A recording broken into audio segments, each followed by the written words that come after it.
Bonsoir à tous. Mes chers collègues, je vous demande de vous approcher de vos places. Je vais procéder à l'appel. Donc Jean Denat, Cathy Guyot, Bruno Pascal, Annick Chopard, Rodolphe Rubio, Laurence Emmanueli,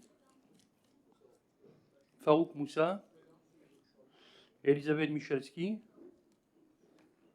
Christian Somacal, Magali Nissard, Francine Chalmeton, Jackie Pascal, Daniel Salmeron, Christian Espuche, Bruno Joannet, Chantal Lachapelle. Alors, elle est présente? Non, elle a donné pouvoir à Mohamed Touami. Nicole Duquesne, Véronique Védrine a donné pouvoir à Rodolphe Rubio. Frédéric Dumas, Mohamed Touami, Présent. Alexandre Brignaca, Benjamin Rouvière m'a donné pouvoir, Florine Reis, Jean-Paul Bertrand, Michel Matival, Jean-Louis Maisonnet, René Jiménez, Sandrine Rios, Serge Garnier, Carole Calba, et Emmanuel Gavanon a donné pouvoir à Jean-Louis Maisonnet, Jean-Pierre Guzaille et Agnès Auguste.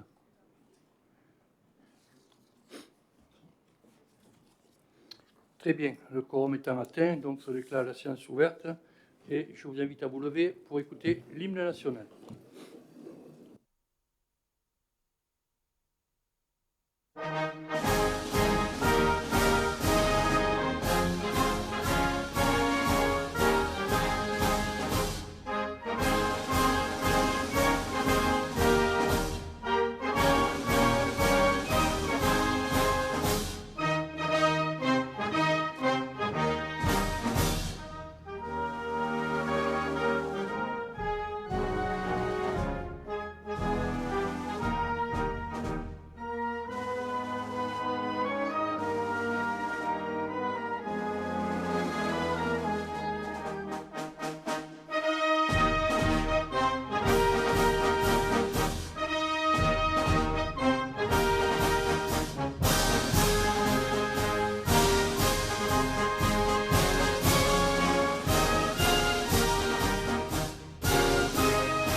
Je vous remercie.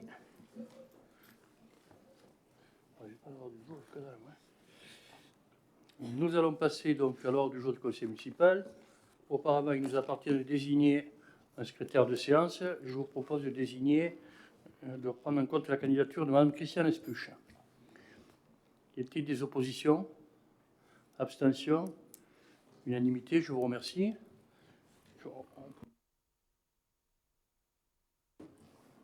Je vous propose donc maintenant d'adopter le compte-rendu du précédent conseil. Y a-t-il des observations? Y a-t-il des oppositions? Abstentions? À l'unanimité, je vous remercie. Et nous allons passer donc à la première délibération du conseil municipal.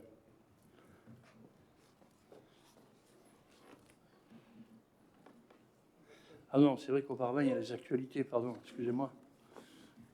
Je me reprends.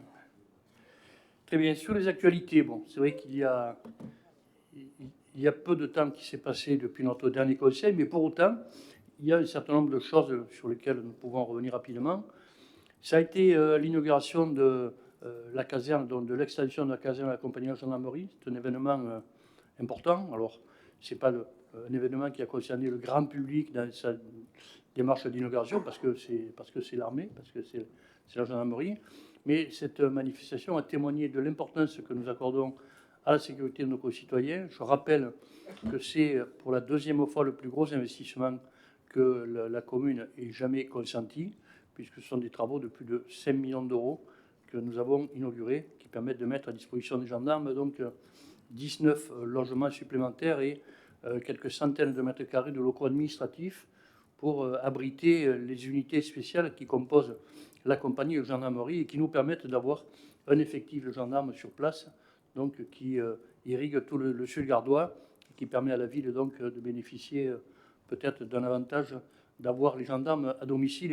Et comme je l'ai toujours dit, pensé pour un tas de raisons, le confort de vie des familles de gendarmes, c'est également donc un gage de leur efficacité sur le terrain. Ce sont des soucis à moins qu'ils ont à traiter. Donc, on a inauguré ce caserne en gendarmerie. Mais je voudrais également vous dire qu'il y a un travail important qui se fait, que fait notamment Chantal à la Chapelle, avec autour d'elle donc la commission d'accessibilité, pour faire en sorte que Vauvert puisse avoir ce label, en tout cas, ce qualificatif, d'ici la fin du mandat, de ville inclusive. Donc, je vois Jean-Paul Bertrand, qui est également un acteur, un moteur dans cette affaire-là. Donc, nous avons inauguré, donc, et le handicap, vous savez, il y a le handicap, quand on parle de handicap, on a souvent devant nous les yeux sur le handicap physique, voilà, celui qu'on voit. Or, il y a un handicap qui n'est pas physique et qu'on ne voit pas.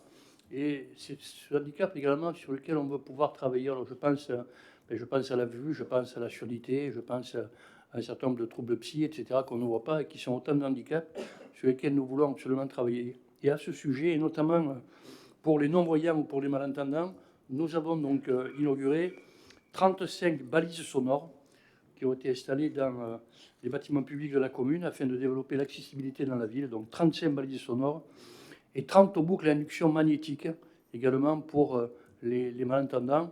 Donc autant de dispositifs qui équipent donc les bâtiments publics, les lieux qui sont censés accueillir donc nos concitoyens et qui permettent donc à ceux qui ont une difficulté, notamment la non-voyance ou d'être malentendant, de pouvoir donc disposer d'informations nécessaires sur les services qui peuvent leur être rendus.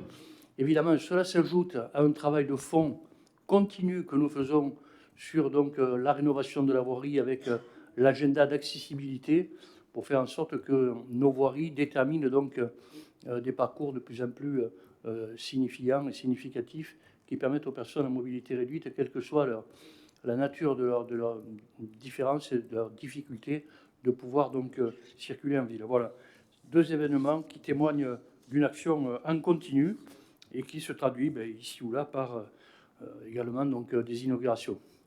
Je voudrais également souligner la particularité cette année du Téléthon, particularité parce que la coordination n'a plus été assurée par des personnes bénévoles issues du milieu associatif, mais elle a été assurée par la collectivité à travers le CCAS. Et c'est notamment donc Bruno Joannet, au niveau des élus, qui a pris ce travail en main. Alors autour de lui, évidemment, d'autres élus qui sont mobilisés, mais il a assuré cette coordination. Je voulais les remercier.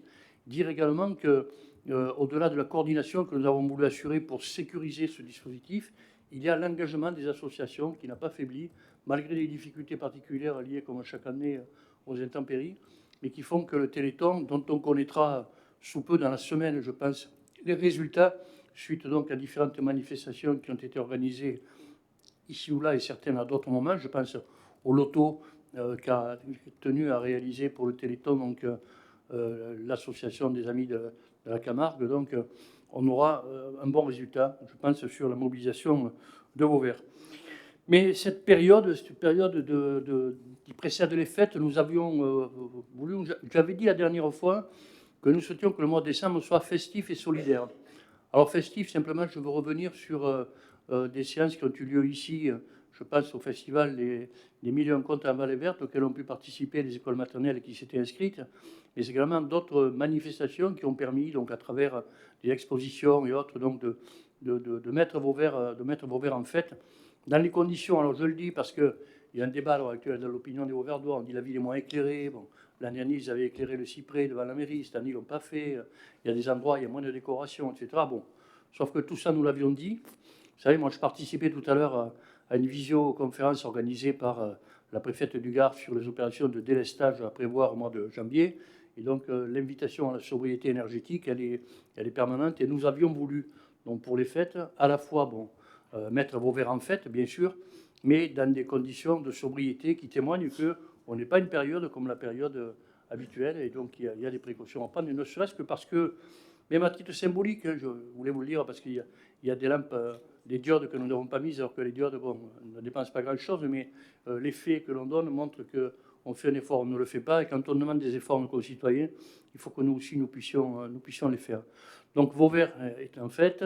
Vauvert a su animer, donc, notamment avec les enfants, cette période-là, avec les familles également. Et nous avons voulu le faire de façon solidaire aussi. C'est une des caractéristiques du marché de Noël, et je veux saluer l'effort de Bruno Pascal et de ceux qui l'entourent, donc, au sein de ce comité, de ce que nous appelons les CETI. Hein. Donc, parce que, on l'a bien vu hier, il y a encore des gens moi, qui m'ont dit, mais c'est gratuit, voilà, c'est gratuit et je suis là. Des gens qui, par exemple, venaient faire des photos de leur enfant avec le Père Noël et qui me disaient, ben, écoutez, ici, on peut les faire gratuitement. Quand on va, alors je ne donnerai pas le nom du supermarché, mais quand on va à tel supermarché ou à tel autre, la photo avec le Père Noël, c'est 15 €. Voilà. Eh bien, nous targuons de pouvoir offrir donc, à la population, à notre population, aux Vauverdois, des moments de fête qui sont des moments accessibles à tous. Voilà pourquoi les jeux sont gratuits, voilà pourquoi les balançoires sont gratuites, et voilà pourquoi ce sont des choses auxquelles nous tenons absolument. Et nous avons agrémenté cette année, alors dans un contexte particulier, puisqu'il s'agissait de permettre à celui qui devait nous faire le feu d'artifice cet été, qui n'a pas pu le faire pour des raisons de sécheresse, donc d'honorer son contrat. Et nous avons eu vendredi donc un film, un conte de Noël, qui était passé donc sur la place du docteur Arnoux. Voilà, avec l'avantage que ceux qui étaient là, on a regretté qu'ils ne soient pas plus nombreux, bon, il y avait une centaine de personnes, eh bien, on a vécu un bon moment de conte de Noël. Voilà, c'est également ce mois de décembre, mais la commune n'y est pour rien, mais elle est contente. La municipalité est contente, c'est le moment des repas de fin d'année. Donc on a vu cette salle Bizet pleine à craquer il y a encore quelques jours. Et donc moi je veux remercier et féliciter les associations auverdoises, donc nos clubs d'aînés, qui font en sorte qu'on puisse donc passer ces moments en partageant, voilà, en étant ensemble, en appréciant les moments que l'on vit. Voilà. Je voudrais souligner également que d'un point de vue de la citoyenneté, j'ai souhaité amener une délégation d'élus, donc ils étaient, je crois, 17, donc, au Parlement européen, où nous avons été reçus dans le cadre d'échanges protocolaires que fait le Parlement européen, qu'organise le Parlement européen lorsqu'on les sollicite. Et nous avons pu donc assister à une séance du Parlement européen. On a pu nous expliquer également ce qu'était l'Europe et comment elle fonctionnait, surtout à travers donc la conférence qu'a tenue Éric Andrieux et ses collaborateurs. Voilà, nous avons passé une journée au Parlement européen, nous étions partis la veille. Voilà, tout cela a été pris en charge par l'Europe. On logeait à Colmar, ce qui nous a permis, bien, la période était intéressante, de découvrir le marché de Noël et de voir bon, ce qu'était le marché de Noël dans une ville qui en a fait sa réputation. Et le maire de Colmar disait qu'il y avait 2 millions de personnes qui étaient là chaque année pour leur marché de Noël. Et on a vu également le lendemain la différence à Strasbourg, et surtout également la capacité à mettre en valeur le patrimoine. Donc ce sont des champs toujours intéressants parce que ça permet également de récupérer des idées. On ne peut pas toutes les appliquer à notre commune, mais il y a des fois des idées intéressantes à prendre, et c'est ce que nous avons fait. Voilà, nous avons fait notre marché de Noël, on l'a revu sur un week-end, ça s'est très bien passé, on a regretté un certain nombre de choses. Bon, moi, ça fait partie des évaluations que l'on fera avec Bruno dans les jours à venir. Quelques difficultés bon, sur la rue Carnot, quelques difficultés parce que un certain nombre de commerçants, je cherche mon mot, c'est pas grave, d'étaliers voilà, qui devaient venir et dont on prévoit l'emplacement ne viennent pas au dernier moment, et ce qui occasionne des trous. Enfin voilà, après c'est une difficulté des fois pour organiser le marché Noël, et ça a causé quelques difficultés, notamment dans la rue Carnot. Bon, tout ça sera étudié, revu, corrigé. On est en route hein, pour faire en sorte que ces festivités de Noël soient des fêtes familiales comme nous souhaitons les faire vivre aux Vauverdois. Voilà un petit peu quelle est notre actualité. Je n'ignore pas que nous sommes le 19 décembre, donc on a déjà l'esprit un petit peu au fait. Il nous fallait tenir ce conseil municipal. Le prochain aura lieu donc vers la fin du mois de janvier. de mémoire, ça peut-être le 26, mais on me le rappellera. Et début février même, voilà, donc on aura un intermède et que les élus donc, de la majorité consacreront à travailler le budget, un budget qui sera un budget difficile, comme dans beaucoup de collectivités dans ce pays, sauf dans celles qui ont un matelas d'avance, les collectivités très riches, mais on sait bien que nous ne le sommes pas. Et donc, comme toutes les collectivités, en prenant en compte donc, l'évolution de l'indice des fonctionnaires, en prenant en compte l'explosion de la facture d'énergie, même si on bénéficie d'un petit bouclier, voilà, en prenant en compte les augmentations de prix de nos fournisseurs, eh bien, on aura monté un budget un peu compliqué, mais nous y arriverons. Voilà, et on l'a commencé, les dialogues de gestion sont là. Et donc, je vous ai invité à faire en sorte que la fin d'année soit une bonne fin d'année d'un point de vue budgétaire.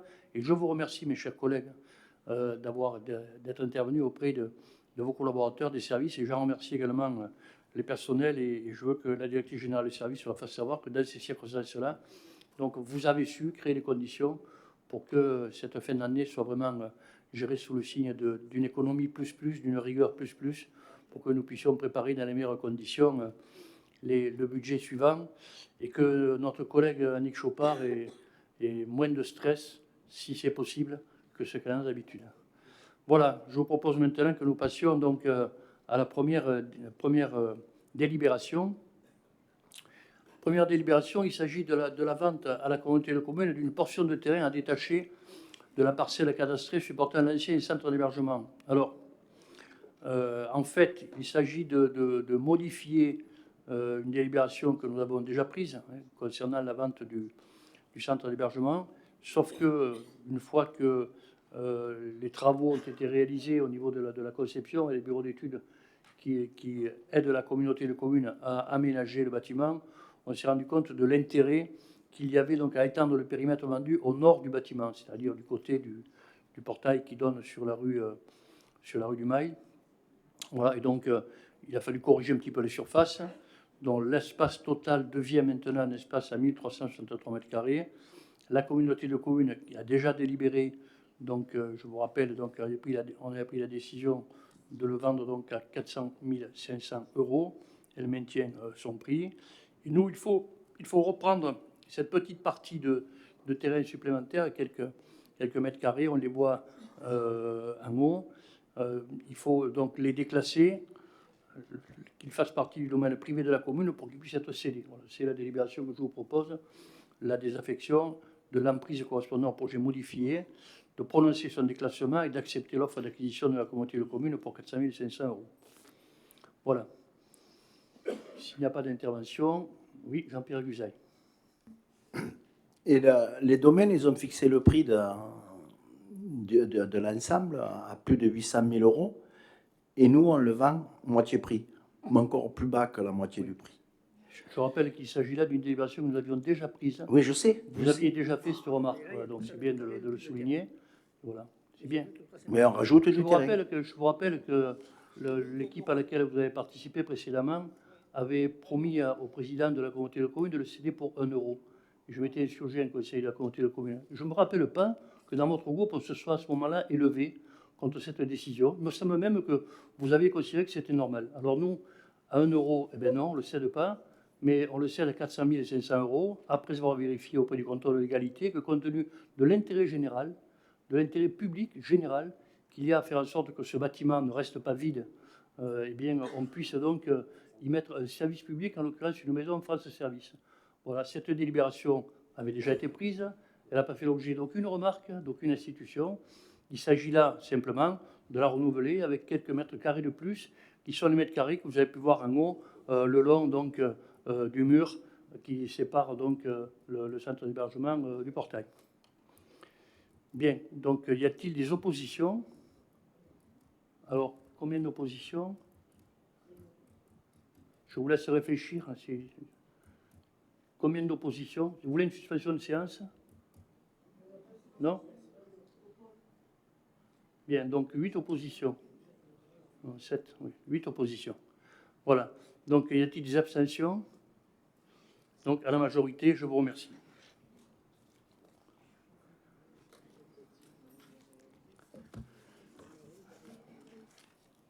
Alors, on passe maintenant à la délibération numéro 2, et c'est Christian Somacal qui va nous parler de la signature d'une convention de partenariat avec la gendarmerie dans le cadre du dispositif Petite Ville de demain. Merci, monsieur le maire. Le programme de Petite Ville de demain vise à donner aux élus les moyens de concrétiser leurs projets de territoire pour conforter le statut de ville dynamique où il fait bon vivre. Dans ce cadre, la commune et la gendarmerie se sont rapprochées en vue de la conclusion d'une convention. La gendarmerie propose à la commune une offre de services adaptée pour répondre aux enjeux de sécurité du quotidien. Patrouille commune, gendarmerie, police municipale, actions coordonnées de prévention en matière de sécurité routière, de prévention et de sensibilisation à la cybermalveillance. Renforcer les interventions scolaires de la COP de Vauvert, des échanges dans le cadre de la préparation des grands événements rythmant la vie de la commune, prévention des risques concernant les personnes vulnérables, poursuite de lutte contre l'économie souterraine. Bon, tous ces points font déjà l'objet d'accord dans le cadre de la ZSP comme du CLSPD, mais nous pensons qu'il est quand même important de signer de nouveau une nouvelle convention pour montrer à la gendarmerie l'intérêt qu'on leur porte, mais également pour assurer au maximum la sécurité de nos concitoyens. Je vous propose donc d'autoriser monsieur le maire à signer cette convention. C'est très bien, mais si on est autorisé, on le signera. Mais c'est vrai que c'est aussi l'occasion pour l'État de rappeler qu'il est engagé dans le dispositif Petite Ville de demain, puisque c'est lui qui l'a suscité. Et que donc, avec la gendarmerie, il veut également y apporter son concours en matière de sécurité. Voilà. Je rappelle d'ailleurs que la gendarmerie nous apporte un concours, et notamment lorsqu'il s'agit d'identifier les lieux sur lesquels il est impératif donc, de mettre des caméras de vidéoprotection, notamment pour identifier un certain nombre de délinquants. C'est avec la gendarmerie que le diagnostic se met en place et que les caméras sont également mises en place. On y travaillait cet après-midi encore avec Christian. Voilà, sur cette convention de partenariat, s'il n'y a pas d'intervention, je le soumets à votre approbation. Y a-t-il des oppositions? Abstentions? Unanimité? Je vous remercie. On passe maintenant à la troisième délibération. Il s'agit donc pour Rodolphe Rubio de nous parler d'une enquête publique qui concerne donc la copropriété du Montcalm en vue de sa cession. Alors, une délibération un petit peu technique, mais vous savez que dans le cadre du programme de renouvellement urbain des Costières de Vauvert qui a été signé en décembre 2020 et qui prévoit entre autres d'une part l'aménagement d'un espace public au pied de la résidence Le Montcalm, qui a pour un effet la reconquête de la copropriété. Vous savez qu'on est déjà en train d'acheter les cellules commerciales. Et d'autre part, la redéfinition des espaces extérieurs publics et privés.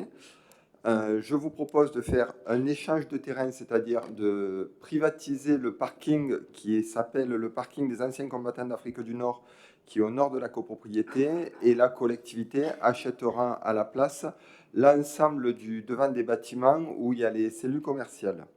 Donc, pour ce faire, il est nécessaire de faire un déclassement. Alors, je vous donne le prix, puisque nous, on achète une surface de 600 mètres carrés au prix de 49 100 euros et on vend à la copropriété Le Montcalm 491 mètres carrés au prix de 49 100 euros, soit le prix des domaines de 100 euros le mètre carré. Donc, pour ce faire, il est nécessaire de faire un déclassement de l'espace du parking des anciens combattants d'Afrique du Nord, qui est dans le domaine public, donc il faut le sortir du domaine public. Ce que je vous propose, et on en a la possibilité à partir du moment où on peut avoir une dérogation, compte tenu de l'enjeu, la commune peut, par nécessité de service public, que cette désaffectation se prenne à effet dans le cadre fixé et après une enquête publique. Donc je vous propose de faire un déclassement par anticipation de cette place des anciens combattants d'Afrique du Nord afin de le vendre à la copropriété Le Montcalm et nous d'acheter le devant des commerces à la place. Bien entendu, le conseil municipal est déjà informé que qu'un nouvel espace public rendant hommage aux anciens combattants d'Afrique du Nord sera trouvé dans la commune. Et nous en avons déjà parlé aux associations d'anciens combattants qui sont en recherche d'un lieu qui sera le plus propice à porter ce nom d'anciens combattants d'Afrique du Nord. Donc, je vous propose d'engager la procédure de déclassement par anticipation du parking public, qui représente une surface de 491 mètres carrés au profit de la copropriété Le Montcalm, et nous, d'autoriser Monsieur le maire à organiser une enquête publique et à signer tous les actes afférents à cette enquête. Alors, y a-t-il des interventions? Maire, Monsieur on peut Jiménez. connaître le nombre de places de parking qui seront disponibles? Non, ça dépend de la taille des voitures. Ah bon? On ne le sait pas encore. Vous savez bien, Monsieur Jiménez, qu'on n'est pas sur une délibération technique, là. La délibération technique, elle vous a été présentée. Il s'agit pour nous de continuer l'aménagement de l'ensemble de l'immeuble du Montcalm.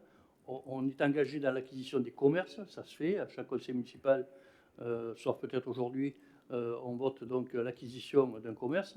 Il se trouve que l'espace entre les commerces est un espace qui appartient à la copropriété et que pour le rendre public, il nous faut l'acheter. Et pour l'acheter, en fait, nous l'échangeons contre le parking qui, lui, deviendra le parking de la résidence Le Montcalm.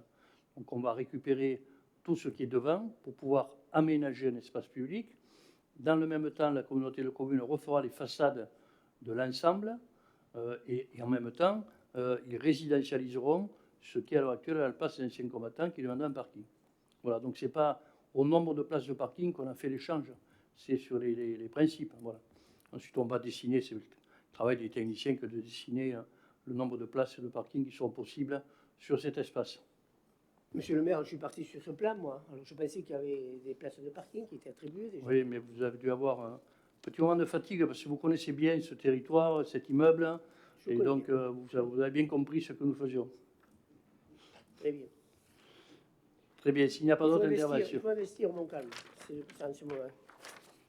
Voilà, et oui, écoutez, c'est vrai que ça peut. Moi, je comprends que ça interpelle. Hein. Ah, non, mais faut Nous investir. réaliserons la rénovation de l'immeuble privé du Montcalm. Oui, Voilà. c'est la commune qui va tout le refaire. Eh ouais, nous le réaliserons. Vous savez que c'est un dispositif d'État qui s'appelle la rénovation urbaine des résidences dégradées et que nous bénéficions de l'ensemble de ce dispositif d'État auquel contribuent toutes les collectivités parce que nous avons une volonté politique de ne pas donc profiter de la précarité dans laquelle vivent les gens, mais de les aider plutôt à en sortir et de faire en sorte que l'espace public soit reconquis pour améliorer la qualité de vie de l'ensemble. C'est ça qui nous guide et qui nous guidera jusqu'au bout. Voilà pourquoi, malgré les difficultés, parce que nous en avons, tout ne passe pas en conseil municipal.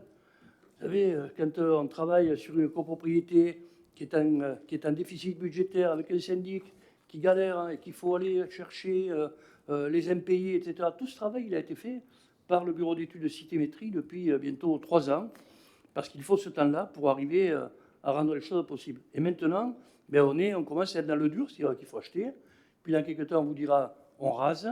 Et puis dans le même temps, la communauté de communes, qui a déjà présenté le projet avec le conseil de quartier aux habitants, eh bien, réhabilitera l'ensemble de ces logements dans le cadre d'une rénovation énergétique et avec des facilités de paiement pour des gens qui sont, eux, dans une précarité financière qui est avérée. Voilà. Mais bon, moi, je comprends que tout le monde ne soit pas d'accord avec ce choix, hein, et qu'on ait pu considérer que c'était privé, ils se débrouillent. Ben, nous, on le voit un peu différemment. Voilà. Donc, sur ce sujet, donc, puisqu'on a fini les interventions, y a-t-il des oppositions? Abstention? Unanimité? Je vous remercie.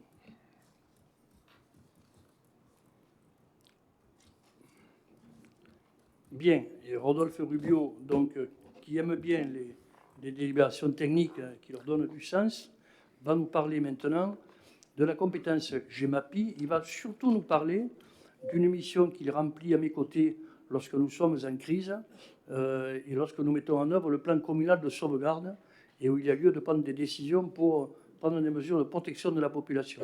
Rodolphe. Merci. Donc, vous savez que depuis le 1er janvier 2018, c'est la communauté de communes qui est responsable de la compétence GEMAPI. Donc, c'est la prévention contre le risque des inondations. À ce titre, nous avions une convention avec la communauté de communes qui arrive à son terme au 31 décembre.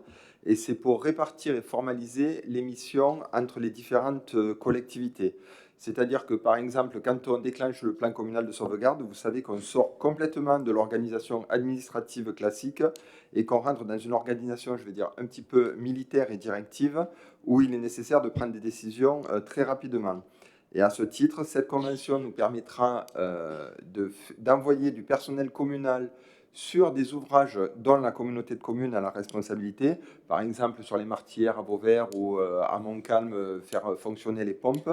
Et c'est à ce titre-là que nous demandons à re-signer cette convention avec la communauté de communes qui arrive à son terme. Voilà, donc c'est très technique, mais c'est un classique de convention et ça permet voilà, aux employés communaux de pouvoir intervenir et d'être assurés sur les ouvrages qui sont de la compétence de la communauté de communes. Donc je vous propose d'approuver les modalités prévues dans la convention et de signer la convention et les pièces afférentes à ce dossier. Très bien, pas d'intervention. Donc je vous soumets cette délibération. Y a-t-il des oppositions? Abstention? Unanimité, je vous remercie. On passe à la délibération suivante, donc, qui est Babette Michalski. Voilà, je vais la chercher.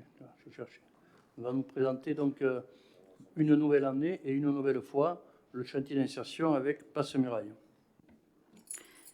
Merci. Comme chaque année depuis 2015, nous avons la volonté de lutter contre le chômage et d'aider les personnes les plus fragiles et les plus en difficulté, et surtout très loin de l'emploi. C'est pour cela que nous renouvelons une nouvelle convention avec l'association Passe-Muraille pour l'année 2023. Passe-Muraille embauche 12 personnes en contrat à durée déterminée d'insertion. L'association assumera l'encadrement des salariés, la responsabilité et de leur sécurité, la planification et la direction des travaux. Le CCAS, comme d'habitude, participera au financement du chantier au titre des frais de fonctionnement et des charges liées aux salariés. Et la commune prendra en charge l'achat des matériaux.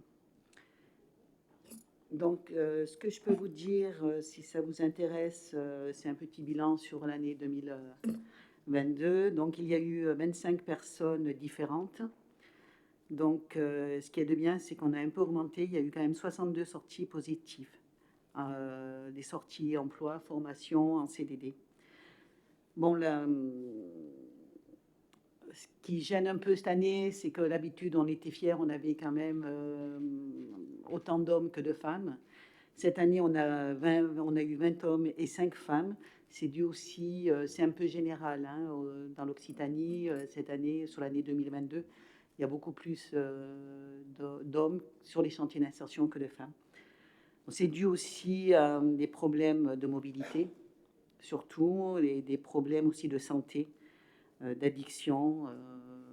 Voilà, il faut savoir que les addictions, il y a au moins un salarié sur deux qui sont malades, mais on a quand même ces 62% quand même de sorties positives, donc ce qui montre aussi le travail qui est fait par l'association. Voilà, entre le travail plus les formations, ça marche. C'est très bien. Il faut. On a tendance tout le temps à se jouer des peurs, on a tendance à regarder toujours ce qui ne va pas. Il faut aussi regarder ce qui va. Quand tu nous dis 62% de sorties positives vers l'emploi, eh bien, le chantier d'insertion, c'est ça, c'est un marchepied vers l'emploi. Et quand on sait, comme tu dis, qu'il y a quasiment un salarié sur deux qui a une addiction au départ, on prend des gens là qui sont loin de l'emploi. Il faut leur apprendre à se lever le matin, il faut leur apprendre à arriver à l'heure, à reconnaître un outil de travail, à avoir confiance en eux pour se dire que demain, ils peuvent reconstruire leur vie.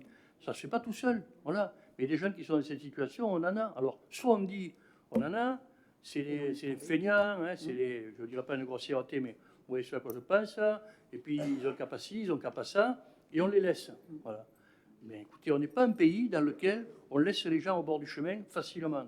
Quand on les voit au bord du chemin, et je pense à quelqu'un en particulier là, ben on est en peine. Voilà.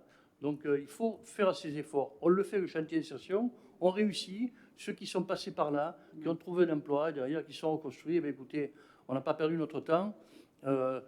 Tu les as indiqué, les conditions économiques dans lesquelles ça se fait, mais pour la commune, c'est pas vraiment une dépense qu'on ne peut pas faire, Non. et c'est un service utile. Moi, je me rappelle, hein, Bruno, à un moment donné, leur avait fait leur avait fait peindre des grilles dans les arènes ou des choses, bon, et je revois un peu la fierté de quelques-uns à l'occasion d'une course de dire, ben oui, ben c'est nous on la peint, ça, moi je l'ai peint, voilà. Et parce qu'il y a des gens à qui on avait dit un jour, tu es un feignant, tu ne feras jamais rien de ta vie.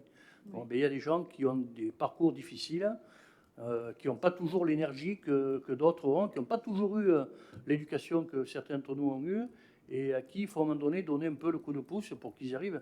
Ça ne marche pas toujours, il y en a qui sombrent, hein, voilà, c'est comme ça.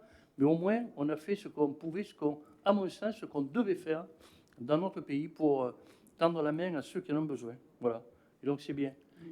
Et c'est bien aussi de constater que Passe-Murat est une association sérieuse, est une association qui allie à la fois l'accompagnement technique, parce qu'il faut des gens qui sont capables d'être techniciens dans des domaines qui sont les domaines du bâtiment, souvent, mais, ou des espaces verts, mais il faut également donc avoir des qualités d'encadrement psychologique pour accompagner des gens au parcours d'un public très différent. Voilà. Donc, si vous n'avez pas de questions, je vous demande d'approuver la mise en œuvre de ce chantier d'insertion, la désignation... Il y a une intervention. Ah, d'accord. Monsieur Maisonnet. Oui, monsieur le maire, madame la conseillère, est-ce que vous pouvez nous éclairer sur les projets de l'association Pour l'année 2023. immédiats pratiquement ou les prochains? Bien D'accord. sûr. Bien sûr. Alors, Mais sur je laisse, l'année... Abel Michelki vous éclairer. Voilà, sur l'année 2023, le plus gros du chantier va être sur la piscine municipale, de janvier à fin mai. Donc, les 12 personnes vont être là. Ils vont refaire l'accueil, les vestiaires femmes et vestiaires hommes, pose d'un faux plafond, rénovation de l'ensemble des 3 salles, mise en peinture, cloison. Enfin bon, ils vont vraiment remettre la piscine en état. Après, ils iront au mois de juin sur le CCAS où on a besoin d'un box, d'un accueil qu'ils vont nous faire sur le mois de juin. Et après, de septembre à décembre, ils retourneront sur la piscine parce que c'est vraiment un chantier presque d'une année. Et pendant les vacances scolaires, automatiquement, ils font les écoles et ça sera l'école Libération. Voilà, préparation de peinture, les montées d'escalier. Enfin voilà, à chaque fois pendant les périodes de vacances, ils sont sur les écoles. Et après, bon, là, sur l'année 2023, nous avons décidé qu'ils seront sur la piscine municipale. Oui, monsieur Maisonnet. Oui, donc sans vouloir émettre de critiques manifestes, on peut quand même dire que si le principe de l'association est très respectable, puisque vous avez parlé de l'encouragement au travail des personnes qui travaillaient et qui étaient employées, on pourrait quand même vous parler de l'encadrement par l'association des gens en insertion. On a eu quand même en notre temps et puis des critiques sur la qualité du travail quelquefois. Donc on doit peut-être revoir un petit peu l'encadrement quelquefois, en particulier je pense à des critiques qui étaient remontées sur le mur du cimetière, sur certains travaux qui avaient été effectués par l'association. Voilà, donc c'est pas pour le plaisir de critiquer, mais c'est simplement pour dire, bon, peut-être qu'un encadrement un peu plus sérieux... Alors, il y a quand même quelques années, là, vous parlez du mur du cimetière. Enfin bon, nous, on n'a pas eu de critique. Il y a eu quand même une nouvelle personne. Il y a une nouvelle personne qui encadre depuis 3 ans le chantier d'insertion. Donc, c'est pas déjà les mêmes personnes. Et puis, enfin, je sais pas. Voilà, non, mais bon, Voilà. vous avez raison de le souligner. Mais vous savez, on est vigilant. Mais oui, on Une est association, ben, ça va, ça vient. Nous, on est vigilants et on est exigeants. Puis vous savez, il ne faudrait pas dire, bon, écoutez, une association, des gens, ils n'encadrent pas bien et tout, alors qu'à côté de ça, tout le monde fait tout bien. Moi, j'ai souvenir de mur qui est tombé, qui était neuf. Vous ne vous rappelez pas le mur du stade Pradier? Oui. Ce n'était pas une association qui l'avait construit. Non, mais d'accord. Non, mais Ni bien sûr. conçu, ni Ah, ben construit. oui. Voilà. Mais- Et voilà, Non, mais- ça a amené certainement, après, dès l'époque de M. Jiménez, ça a dû les amener à être vigilants après. Parce que quand on construit un mur comme cela sur 50 Ouais, bah, mètres, d'accord. quand la première pluie tombe dans le stade, voilà, on peut s'interroger pour savoir dans quelles conditions il a été construit. Voilà. Mais nous, l'association, oui, c'est une association avec des gens qui sont qualifiés, mais il y a eu dans l'histoire de l'association, il y a longtemps que je les connais, comme par exemple avec une autre association, avec les compagnons bâtisseurs, il y a des périodes, un peu de flottement, et l'important, c'est que nous, on assure le suivi, c'est ce que fait le CCAS, et c'est ce que font également nos techniciens. Nous, on a le responsable des bâtiments qui participent aux réunions de chantier et qui sont là pour corriger, voilà, pour éviter qu'il y ait eu un incident comme il y a eu une année au cimetière. Mais depuis, il y a eu cet incident et depuis, il y a eu vraiment des résultats intéressants. Monsieur le maire. Monsieur Pascal, puis Monsieur Jiménez. Pardon. Oui, non, justement pour vous répondre sur le projet des arènes que j'ai bien suivi, puisque je passais les voir 2 fois par semaine. Sincèrement, ils ont repeint pratiquement toutes les arènes et j'ai pas eu de mauvaises remontées ou j'ai pas senti, même dans le groupe, de tension ou quoi que ce soit. Je regardais le travail, ça a été bien fait. Et c'est vrai que les jeunes changent souvent quand même. Peut-être qu'à l'époque, on a tombé sur un mauvais groupe qui était peut-être mal accompagné, mais là, actuellement, c'est pas le cas. Monsieur Jiménez. Oui. Simplement, je voulais savoir l'enveloppe qui est attribuée à cette association pour les travaux, étant donné que la commune fournit les matériaux et le matériel, bien entendu. Ah, pardon. Il y a pas d'enveloppe. Pour les travaux, c'est la commune, c'est 20 000 euros. Et le CCAS, c'est 35 000 euros. Et les gens sont en stage, ils sont rémunérés. Pas par nous, Oui, ils sont salariés. ils sont salariés Oui, oui, ils sont salariés. par l'État. C'est pas une. Le chantier de station, c'est pas un label beauverdois. Hein. On s'inscrit dans une démarche qui est encadrée par des collectivités, voilà. Qui a toutes ses lettres de noblesse. Voilà, on vote pour. On vote pour. Eh bien, après donc cette intervention, y a-t-il des oppositions? Abstention? Unanimité? Je vous remercie.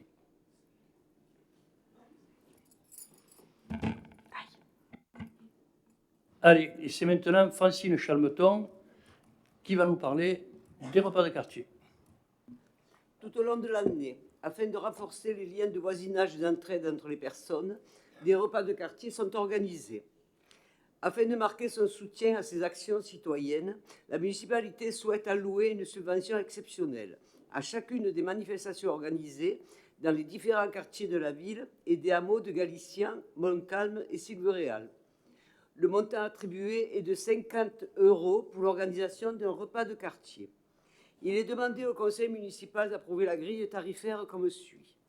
7 repas de quartier dotés de 50 €, rue Geneviève de Gaulle-Antonios, boulevard Jean Moulin, rue de la Barre, impasse rue de la Barre, route de Nîmes, place Mireille, rue Jules Massenet.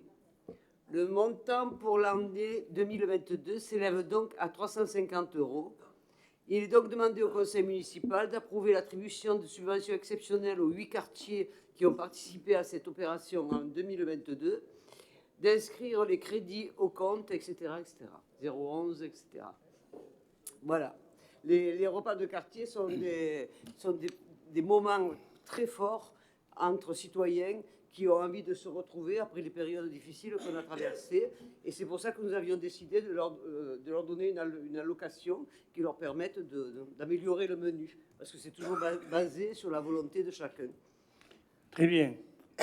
Alors, au titre de la convivialité, pas d'intervention. Y a-t-il des oppositions? Abstention? Unanimité, je vous remercie. Et je demande maintenant à Cathy Guyot de nous faire la synthèse d'un rapport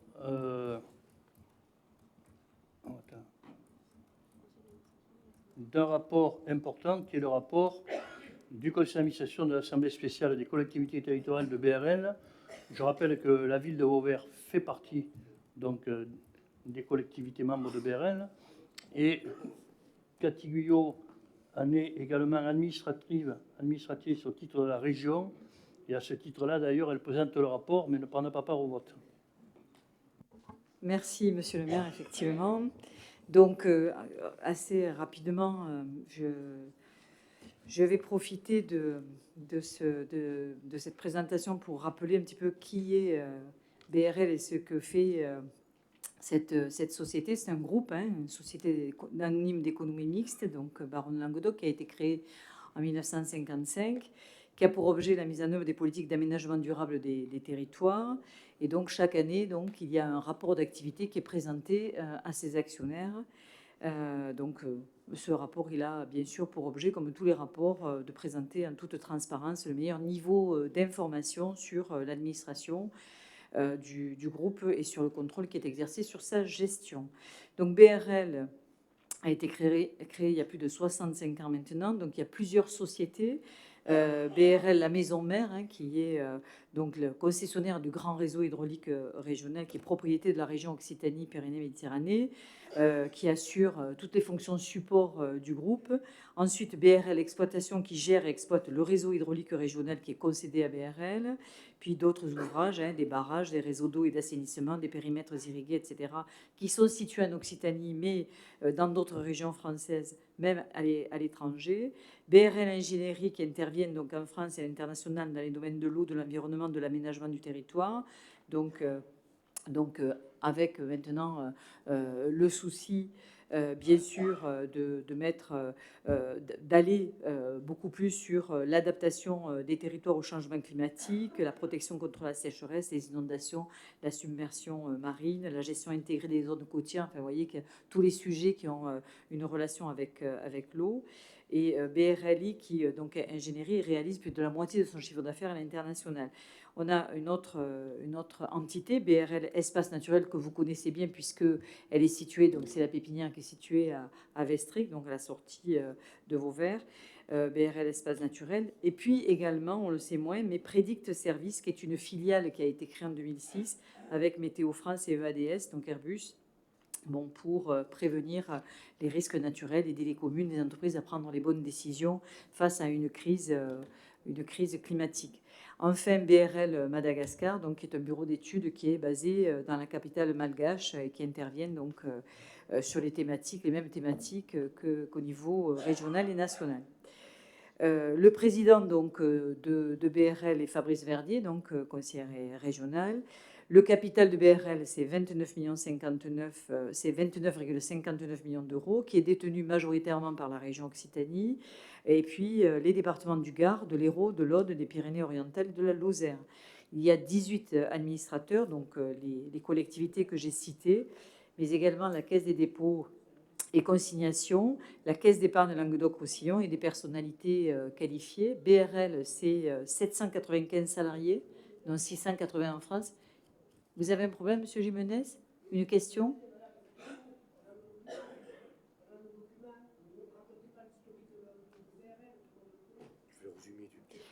Bien, mais écoutez, je vais continuer mon propos parce que tout le monde n'a pas lu le document. On ne savait pas, M. Gimenez, que vous travaillez autant vos dossiers. Eh oui. On s'excuse. Vous ne voulez pas refaire votre information. Je vous rappelle, M. Gimenez, que je vous rappelle, M. Allez, Monsieur Gimenez, je vous rappelle que cette séance... J'aimerais bien que vous utilisiez un autre temps, M. Gimenez. Cette séance, elle est enregistrée. Il y a peut-être des Vauverdois que ça intéresse. Donc, je continue, mais je ne pensais pas vous énerver à ce niveau-là. Bon. Un chiffre d'affaires consolidé de 83 millions d'euros.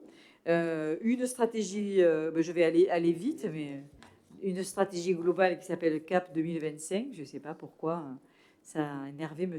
Gimenez à ce point. Il avait faim peut-être.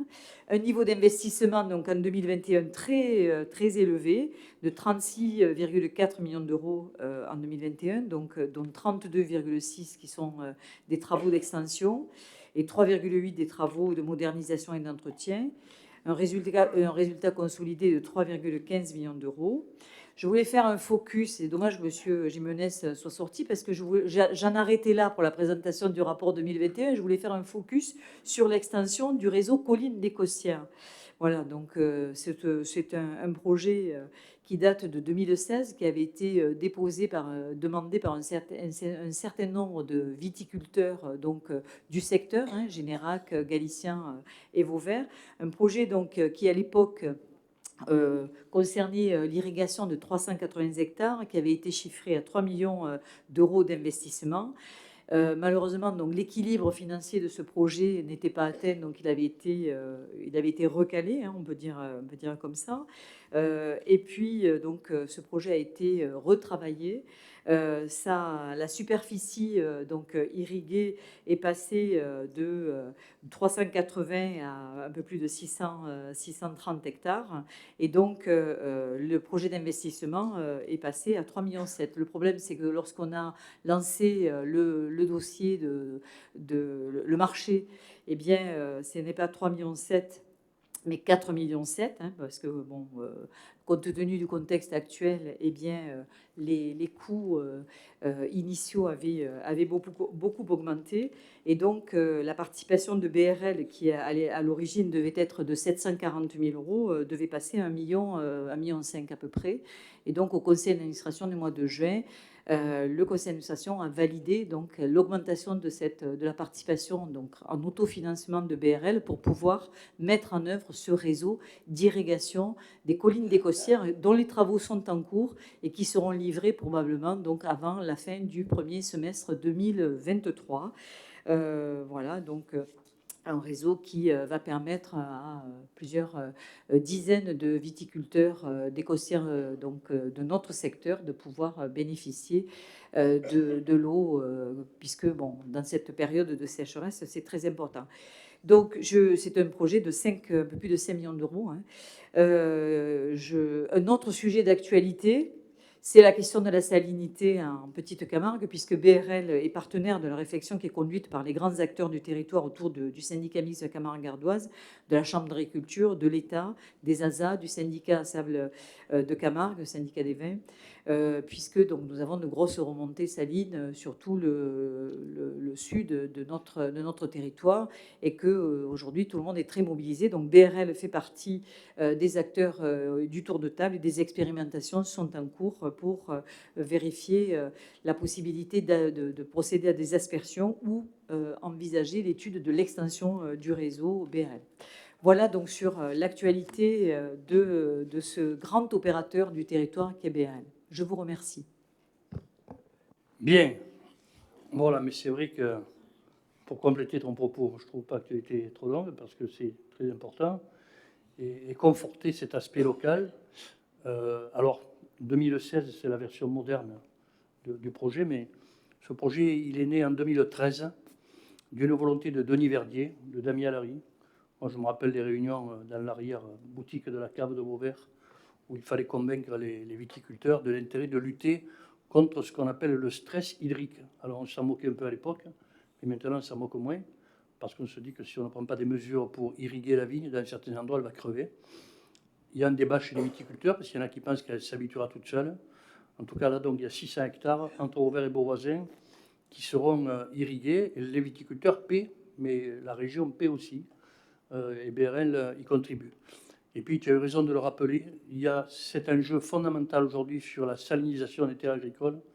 Plusieurs centaines d'hectares, on était en voir avec Montcalm, avec Christian Espuche, qui aujourd'hui donc, sont ravagés par le sel. Et il est important de recréer la lentille d'eau douce. BRL le seul n'y suffira pas, mais son expertise et ses moyens vont nous permettre d'y contribuer. Ça fait partie des choses que nous avons rappelées l'autre jour au Parlement européen, parce que l'Europe, là-dessus, doit pouvoir également intervenir. Voilà, donc sur ce compte rendu de l'activité de BRL, donc s'il n'y a pas d'intervention, je le mets à votre approbation. Est-ce qu'il y a des oppositions, abstentions, unanimité? Je vous remercie.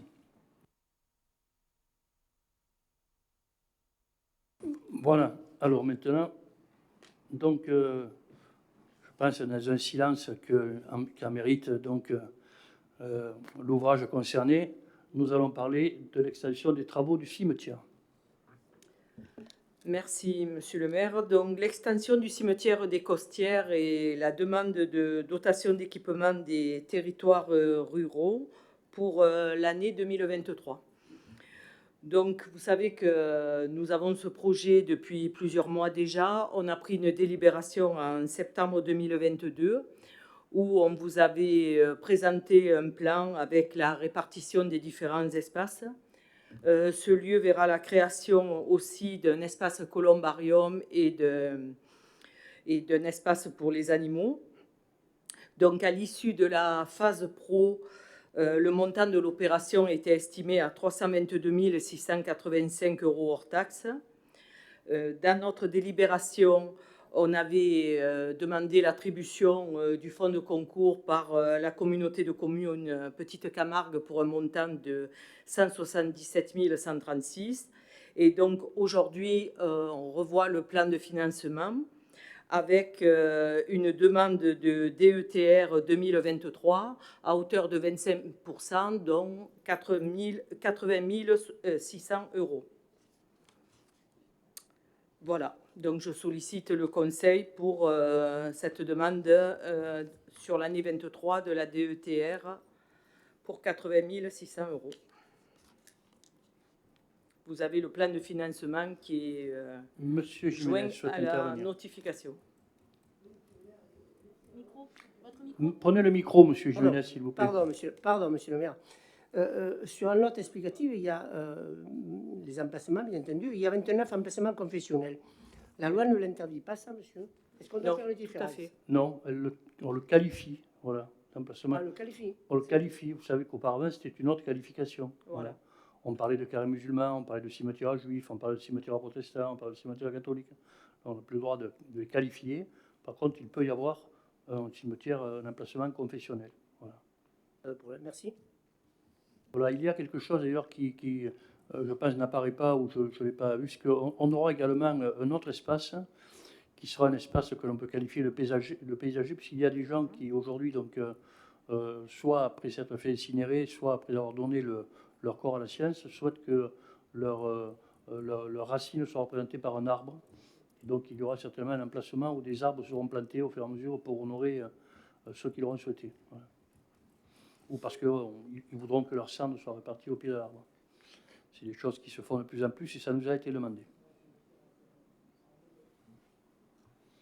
Bien, s'il n'y a pas d'autres interventions, y a-t-il des oppositions, abstentions, unanimité? Je vous remercie. Vous aurez remarqué donc comment Annick Chopard a assuré le montage financier de cette opération. Voilà.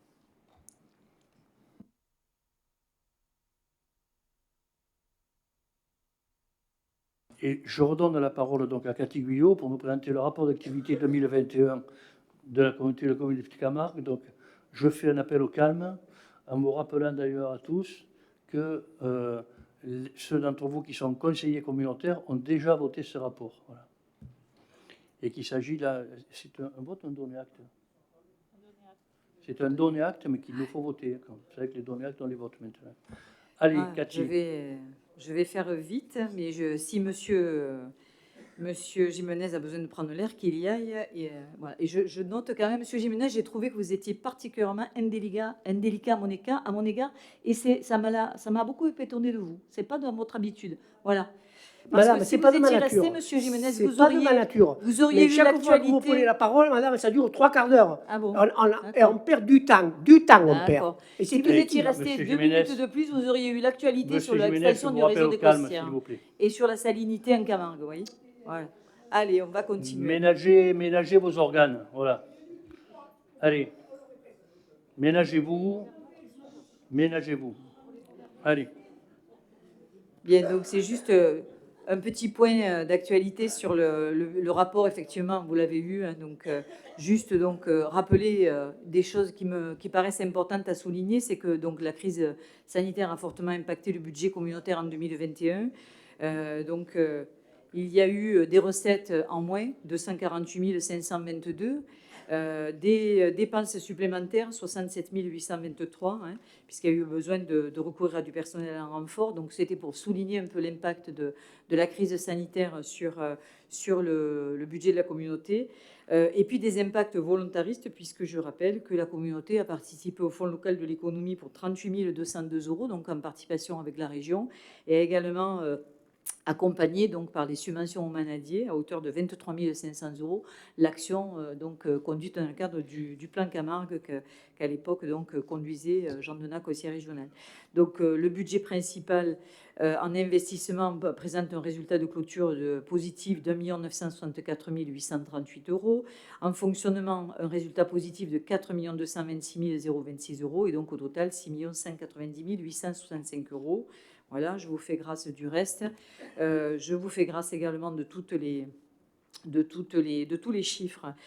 Par contre, donc, rappelez quand même que le ratio de désendettement, donc la situation financière de la communauté de communes est bonne, avec un ratio de désendettement de 3 années, donc ce qui est quand même très, très, très bas. Que la communauté de communes, et ça je voudrais le noter, n'a pas contracté de prêt depuis 2016. L'encours de la dette s'élève à 5 870 000 et c'est la dette qui avait été contractée, enfin le reste de la dette pour la construction de l'école de musique. Mais ça n'est pas un bon signe parce que ça veut dire que la communauté de communes n'avait pas beaucoup de projets. Et aujourd'hui, la communauté de communes, on peut s'en féliciter.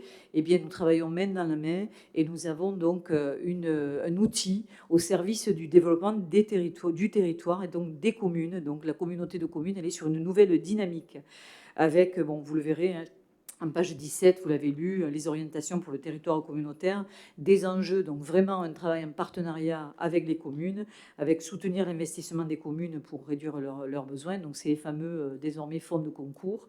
Renforcer des capacités d'autofinancement brut en allégeant les charges de fonctionnement des communes et veiller à contenir la contraction de l'épargne de la communauté en considérant notamment les investissements apportés. Et parmi ces investissements 2022, parce que c'est quand même l'occasion aussi de le dire, eh bien, on a le GEMAPI, la gestion des milieux aquatiques et la prévention des inondations, donc, qui commence à des travaux donc commence à devenir important, 626 700.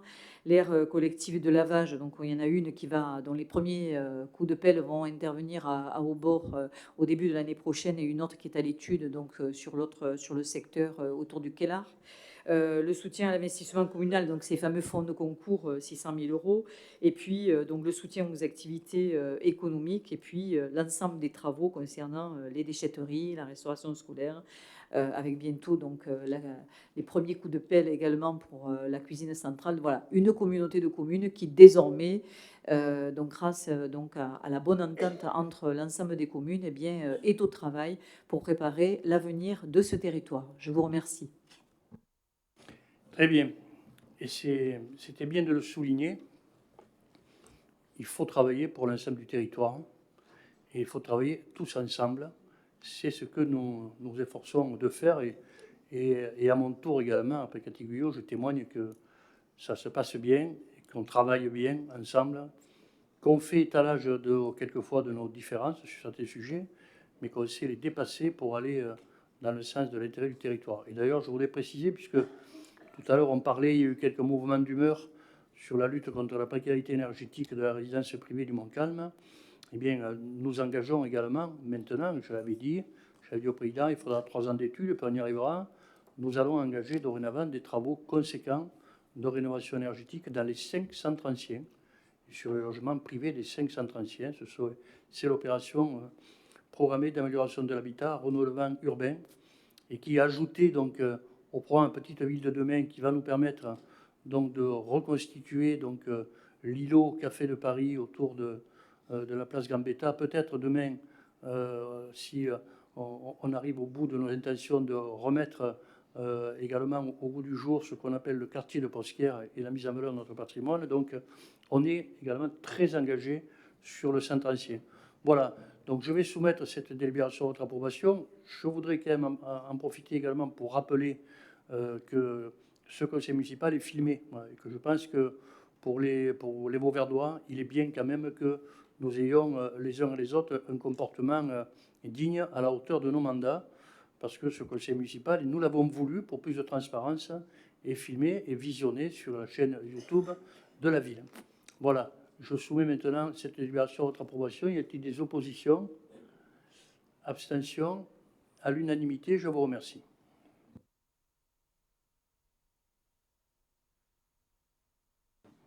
Et c'est maintenant donc Mohamed Touami qui va nous parler d'une subvention exceptionnelle. Merci, monsieur le maire. Oui, il s'agit de l'attribution d'une subvention exceptionnelle à l'association Vélotonique Vauverdois.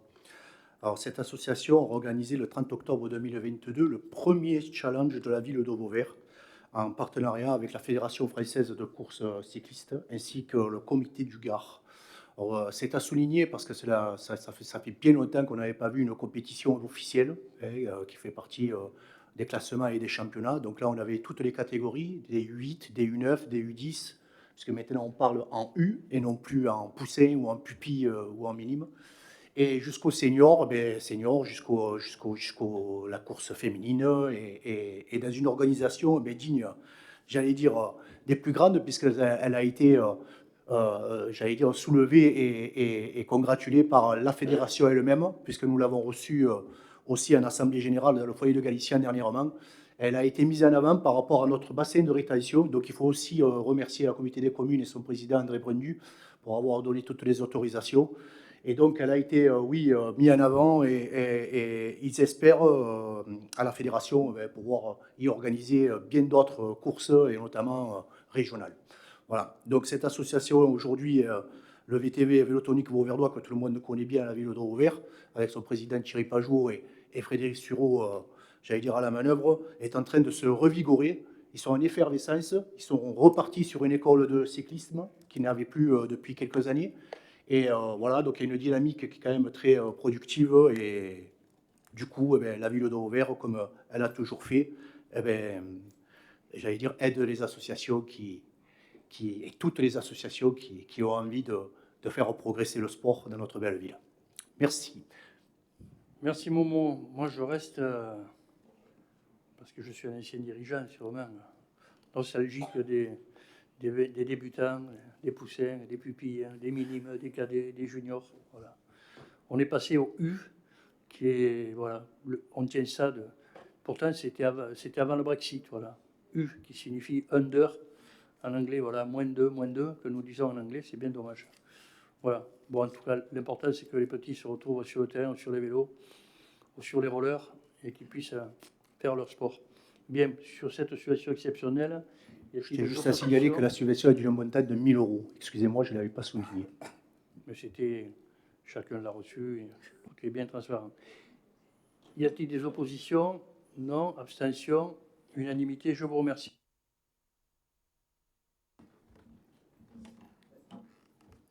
Une délibération qui est devenue un classique, ce qui prouve que finalement, comme on dit dans un langage très...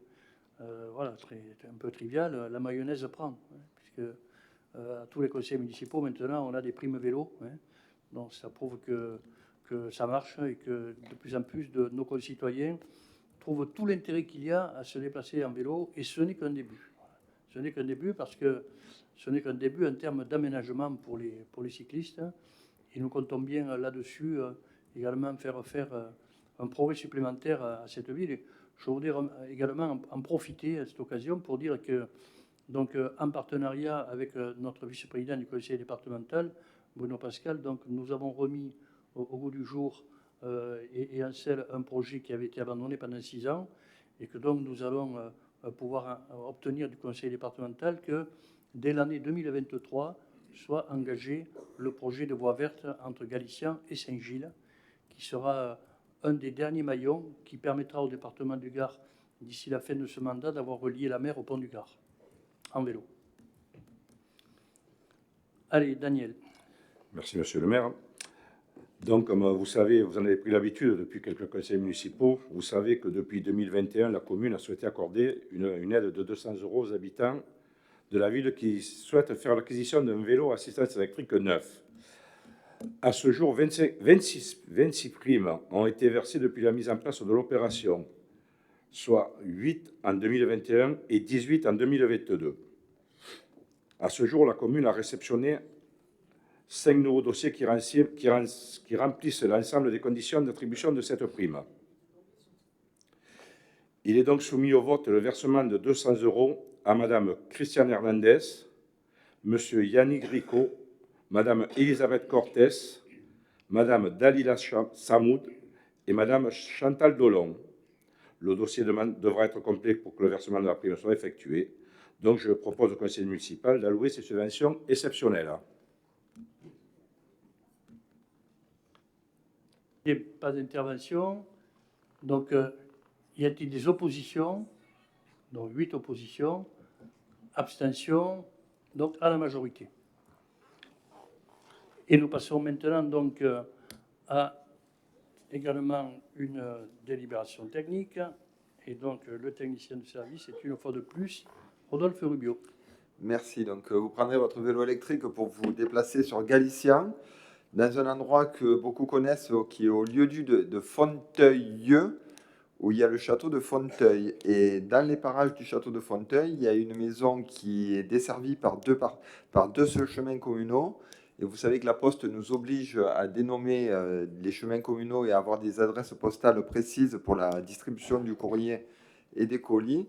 Donc, comme cette habitation est desservie par un chemin communal et qui est pas nommé et qui se fait nommer expressément le chemin du bois de Fonteuil d'une manière non formelle, je vous propose de dénommer ce chemin le chemin du bois de Fonteuil.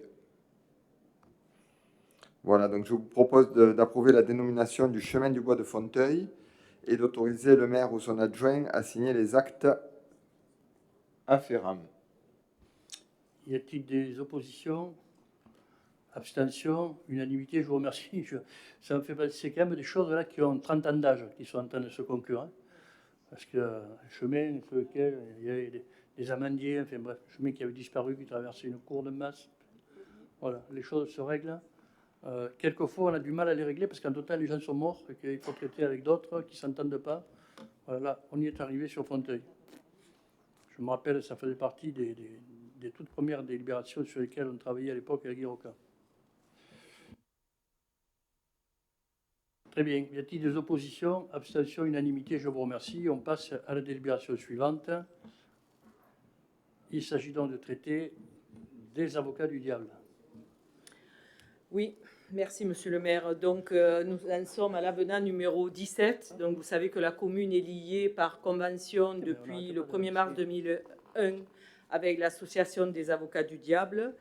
Donc il est nécessaire à ce jour de formaliser une nouvelle prolongation. Ça pourrait s'établir pour 2 ans, donc du 1er janvier au 31 décembre 2024. Voilà, le loyer reste inchangé, il s'élève à 6 000 € par an pour la durée de 2 ans. Pas d'intervention, Monsieur Jiménez. Si. Monsieur le maire, vous avez créé l'année dernière... J'aimerais, Monsieur Jiménez, que vous branchiez votre micro, s'il vous plaît. Ça marche pas bien? Quand votre micro est branché, on vous entend. Vous devez avoir une collerette rouge qui s'allume. Voilà. Ah, c'est-à-dire que j'aime regarder les personnes quand je parle. Alors, il faut que je mette le micro un peu plus sur le côté. Bon, c'est simplement, monsieur le maire, il y a quelques années, vous avez créé, et c'est une bonne chose, le permis de louer sur Vauvert. Vous avez attribué à plusieurs reprises pas des subventions, mais des aides à des experts, du moins à un expert, pour valider les locations sur Vauvert. Quand on lit la convention que vous proposez au Diable de Vauvert, je suis relativement surpris, parce que nous sommes carrément dans le logement insalubre. L'assainissement ne fonctionne pas, l'eau potable, il n'y en a pas, et vous vous permettez de louer ce bien à 500 € tous les mois. Alors, il y a 3 choses. Nous sommes, bien entendu, contre les Diables Vauvert. Nous sommes contre le principe de louer un logement insalubre à une association. Et troisièmement, nous sommes surpris que vous nous ayez présenté ce dossier de cette façon. Très bien. Et moi, j'essaie de me rappeler ce que vous faisiez de ces bâtiments lorsque vous étiez en charge de l'urbanisme. Et je ne me rappelle pas que vous ayez engagé des sommes folles pour rendre ces appartements viables. Ces appartements, ils ont une histoire. Vous savez très bien les travaux que fait la commune. M. Maisonnet a eu l'occasion de s'exprimer dessus à plusieurs reprises lors du mandat précédent, puisqu'on a sollicité les propriétaires pour créer un assainissement, etc. Bon, je ne vais pas rentrer dans le détail, mais simplement, M. Jiménez, il faut travailler ces dossiers. Le permis de louer, c'est pour le centre-ville. et sur un périmètre bien délimité en accord avec les services de l'État.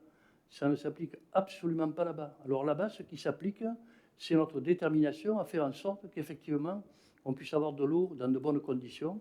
Mais aujourd'hui, eh bien, les gens qui sont là-bas, ils sont approvisionnés à nous.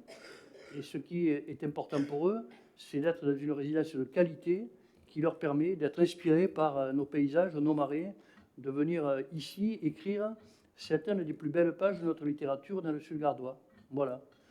Voilà. Et donc cette délibération est là pour prendre en compte cette situation.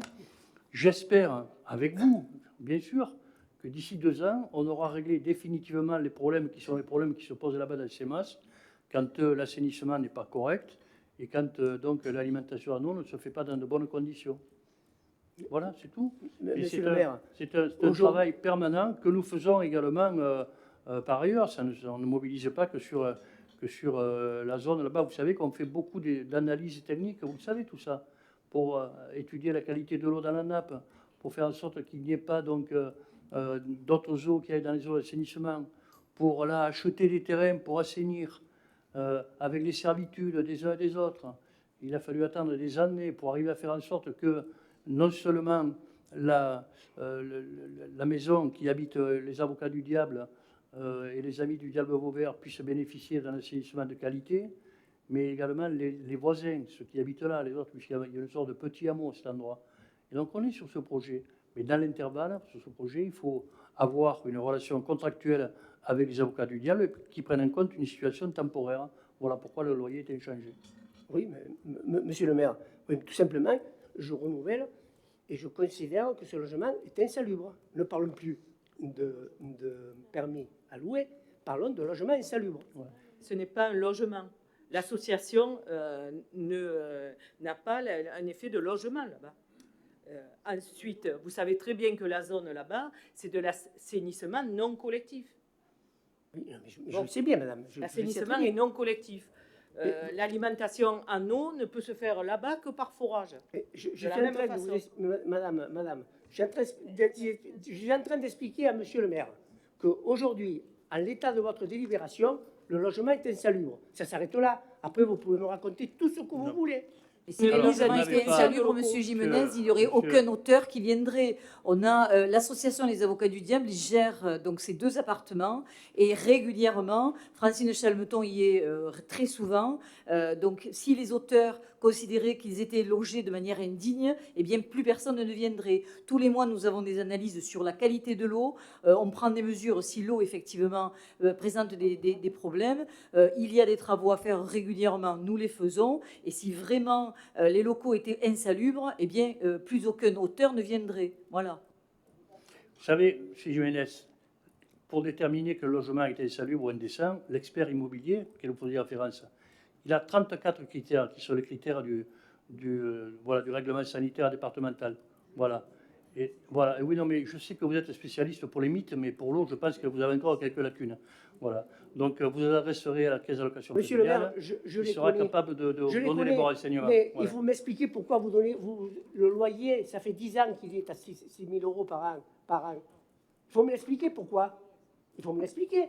Il y a bien des problèmes. Hein. Mais non, il n'y a pas de problème. Il y a bien des problèmes. Alors, quand Guillaume l'a bien expliqué, quand il y a un problème de temps en temps, parce que là-bas on est sur des forages, eh bien nous intervenons en approvisionnement, non, et puis on règle les problèmes. Et les problèmes, pour les régler définitivement, il faut arriver à faire cet assainissement, voilà, cet assainissement non collectif qui n'existait pas, comme dans d'autres endroits sur cette belle commune.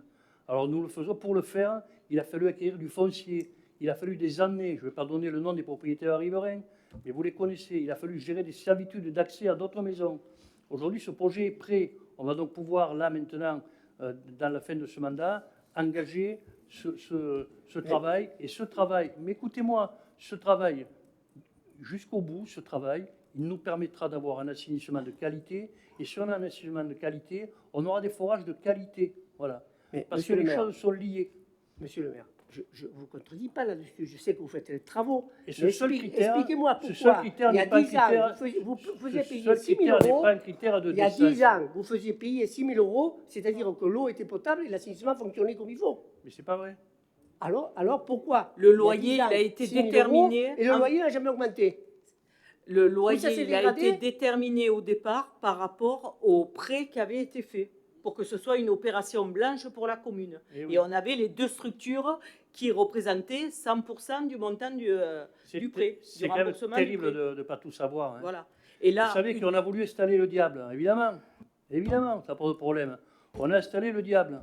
Et pour installer le diable, on a fait un prêt et on a pris le montant du marché, le montant du loyer en fonction de l'encours de la dette. Voilà. Et puis depuis, c'est du plus, parce que depuis, le prêt il est remboursé depuis longtemps et il continue à payer le loyer. Voilà.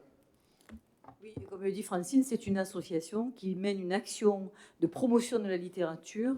On travaille, Laurence Emmanueli est en partenariat avec cette association. Ils font des actions un peu partout. Il n'y a pas de raison aujourd'hui que le prêt est fini de payer, qu'on augmente le loyer pour des gens qui ne sont que des bénévoles. Voilà. Allez, bon, je crois qu'on a suffisamment débattu. Chacun a ses idées sur le sujet. Donc, je clôt les débats. Je le soumets à votre approbation. Y a-t-il des oppositions? Donc, 8 oppositions. La promotion de la littérature attendra. Donc, y a-t-il des abstentions? Unanimité, voilà. Et il faut compter sur les militants pour la littérature. Allez, on passe à la synthèse numéro 14. Donc, la constitution d'une servitude permanente à 2 pas d'ici. Voilà, et c'est Annick Chopard qui nous en parle. Suite à des problèmes de vétusté de réseau durant l'été, pendant les jours de canicule, donc Enedis s'est rapproché de la commune pour pouvoir faire des travaux afin de renforcer, de sécuriser le réseau basse tension souterrain. Donc, en fait, ces travaux vont se dérouler là dans les mois qui viennent pour rétablir une nouvelle canalisation souterraine sur une bande d'1 mètre de large et une longueur d'environ 200 mètres. Donc, est impactée une partie du quartier, la résidence Le Mistral, la rue Albert Camus, rue Aubanel, rue des Frères Lumière, rue Mireille, rue Antoine Bigot et rue Salvador Allende, donc sur la commune. Donc, tous les remplacements des réseaux souterrains vétustes vont être faits au cours de cette intervention. Et donc, Enedis nous demande en contrepartie, à titre gratuit, une servitude conventionnelle de passage et d'autorisation d'implantation de réseaux et d'équipements. Donc, vous avez vu, ça concerne plusieurs parcelles et on essaie chaque fois de ne pas impacter la chaussée qui a été faite récemment et tout au moins dans les 5 ans qui ont précédé. Voilà. Donc, il a eu tout un tracé et ça a été vu donc avec Enedis. Très bien, donc pas d'intervention, il y a des oppositions, abstentions, unanimité, je vous remercie. On passe à la délibération suivante.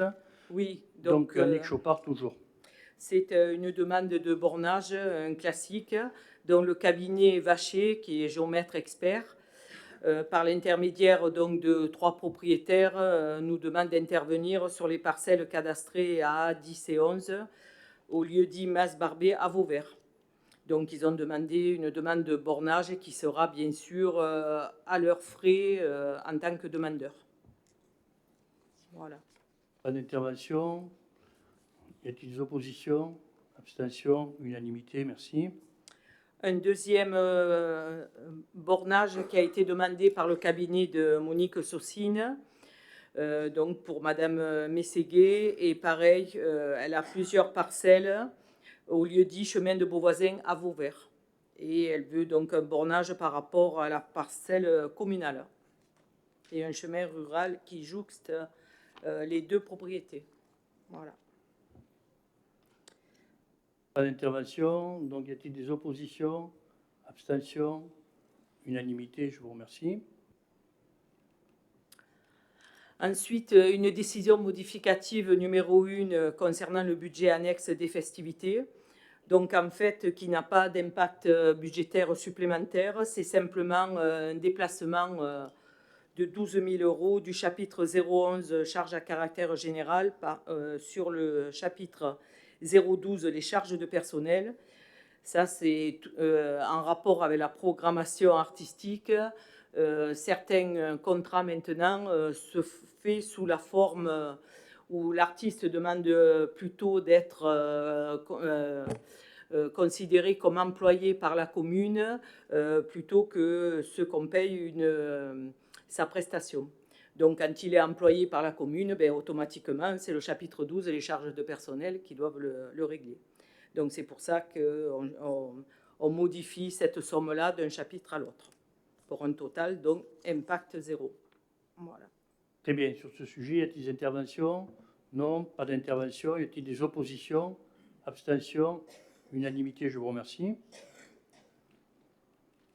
Ensuite, l'attribution d'une subvention d'équilibre, donc toujours sur le même budget annexe des festivités pour l'année 2022. Au budget primitif, il était prévu une subvention d'équilibre à hauteur de 222 360 €. Et donc, le trésorier, maintenant, nous demande de prendre une délibération, même si on l'a déjà voté lors du vote du budget de l'année. Voilà. Donc, la mise en œuvre du choc de simplification. On revote ce qu'on a déjà voté. Y a-t-il des oppositions? Donc, 8 oppositions. Abstention? Non, à la majorité. Et ensuite, ensuite c'est une subvention qui n'a pas lieu d'être, qui avait été mise dans l'ordre du jour. C'est une subvention d'équilibre pour le budget de l'eau brute, mais parce que BRL avait tardé à nous envoyer la facturation des usagers qu'elle a sur la commune. Donc voilà. Donc c'est maintenant, on n'en a plus besoin. Pas d'intervention? Donc, y a-t-il des oppositions? Non, mais il n'y a pas besoin de voter. Et donc, on ne le vote pas, ça. Donc, c'est une délibération qu'on devait voter, qu'on a retirée, parce que finalement, le budget de la régie d'eau brute de BRL est en équilibre. Équilibré.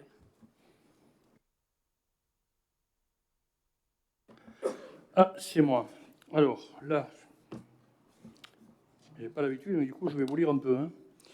Les collectivités, dans le cadre d'un groupement conventionnel entre la commune et le CCAS, après mise en concurrence des organismes de garantie et avis favorable du comité technique, une convention de participation a été conclue le groupement d'alternatives courtage territorial mutuel pour une durée s'étendant du 1er janvier 2020 au 31 décembre 2025, avec possibilité de prorogation d'1 an. Celle-ci est organisée en 4 packs de garantie, donc c'est ce qu'on appelle la mutuelle prévoyance. Celle-ci est organisée en 4 packs de garantie. Dans le cadre de 3 d'entre eux, les agents disposent de la possibilité de souscrire une option individuelle pour le régime indemnitaire, avec intervention à compter du 16e jour en année glissante, avec un taux de couverture de 85 ou de 95% selon l'option choisie. Donc ils peuvent se couvrir pour le régime indemnitaire. Au regard des résultats des premières années d'application du contrat, qui laissent apparaître un compte de résultat largement déficitaire, l'organisme de prévoyance demande une réévaluation des cotisations.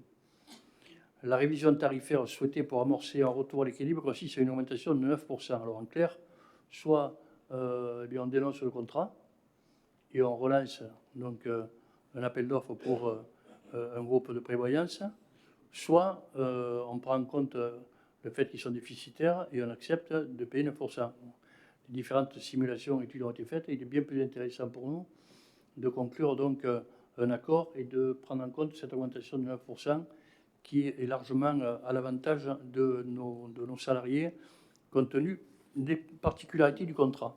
Donc, on vous propose de retenir les propositions de révision tarifaire, de conclure avec celui-ci une lettre avenant à la convention avec effet au 1er janvier, en sachant que, bien évidemment, le comité technique sollicité est d'accord. Y a-t-il des interventions? Non. Y a-t-il des oppositions? Abstention? Unanimité? Je vous remercie. Et maintenant, Magali Nissard. Merci, monsieur le maire. Donc, pour que le centre de loisirs et le service jeunesse puisse fonctionner toute l'année, donc en extra et en périscolaire, nous devons procéder à l'embauche de jeunes ou moins jeunes, en tout cas de personnes formées qui ont le BAFA, pour assurer donc l'accueil des enfants pendant les vacances scolaires et pour accompagner donc les enfants durant les camps. Donc c'est valable pour le centre de loisirs et pour le service jeunesse, concernant la rémunération, nous l'avions déjà délibéré au début du mandat, donc je ne reviens pas dessus. Et sur le nombre de postes, puisqu'il y en a quand même un certain nombre, vous avez toutes les indications dans la note de synthèse. Très bien. Bon, on est toujours sur ces délibérations classiques chaque année pour les centres de loisirs autres, avec des contrats particuliers. Enfin, bon. Voilà, c'est les contrats du moment. Donc, pas d'intervention. Y a-t-il des oppositions? Abstention? Donc, unanimité. Je vous remercie. Voilà, et la prochaine délibération concerne l'embauche de 2 personnels de l'éducation nationale pour assurer les vacances éducatives. Donc, pour rappel, pendant les vacances scolaires, durant une semaine, le service jeunesse et le collège de la Vallée Verte travaillent ensemble. Le matin, pour accueillir avec des enseignants des petits groupes d'élèves pour perfectionner certaines matières et pour approfondir des notions. Et l'après-midi, avec les animateurs du service jeunesse et les associations pour sortir, découvrir des activités, etc. Donc cette délibération permet de recruter 2 fonctionnaires du ministère de l'Éducation nationale sur les périodes de vacances d'hiver, de printemps et de la Toussaint. Très bien, voilà, c'est un partenariat avec l'Éducation nationale. Enfin, moi, je voulais quand même souligner, et ça se traduira bientôt, d'ailleurs, on le verra, puisque le service jeunesse sera appelé à se rapprocher physiquement du collège. On donnera plus de détails dans quelques temps quand on aura tout formalisé avec le conseil départemental. Mais je voudrais souligner l'importance de ce partenariat, l'importance également de l'ensemble des engagements de la vie associative au service de notre jeunesse, et le travail particulier qui est fait en matière de citoyenneté, de laïcité. En matière de citoyenneté, bon, personne n'oublie ici le travail conséquent reconnu par l'Éducation nationale de notre collègue Alexandre Brignaca dans le cadre de ses fonctions, qui est un véritable militant pour faire en sorte que, notamment, tout ce que l'on a connu sous la résistance et les raisons de résister donc, puisse être appris de nos jeunes, véhiculé et mis en valeur. Voilà. Donc c'est un vrai travail d'éducation au sens large avec un grand E qui est effectué par l'ensemble des services qui prennent en compte la jeunesse sur Vauvert. Donc sur cette autorisation de recrutement de fonctionnaires de l'Éducation nationale qui participent à ce travail pendant les vacances, pas d'intervention. Y a-t-il des oppositions? Abstention? Unanimité? Je vous remercie.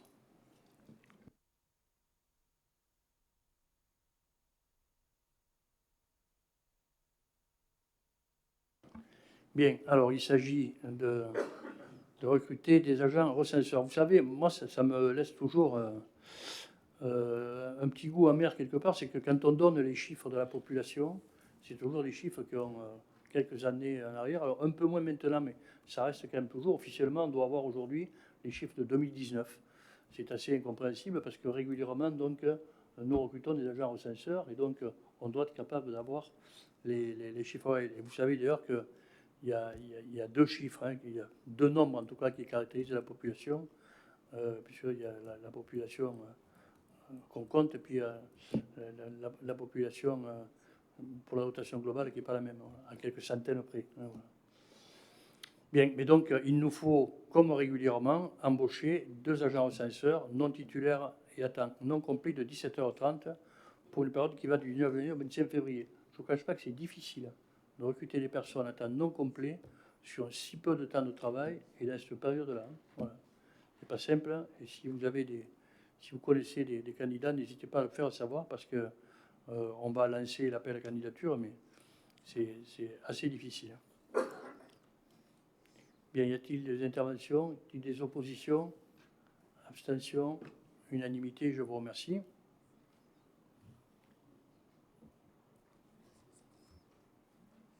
Et donc, on termine avec une délibération technique, mais technique financière. Et là, donc, ce n'est plus donc, Rodolphe Rubio, mais c'est Annick Chopard qui reprend les manettes.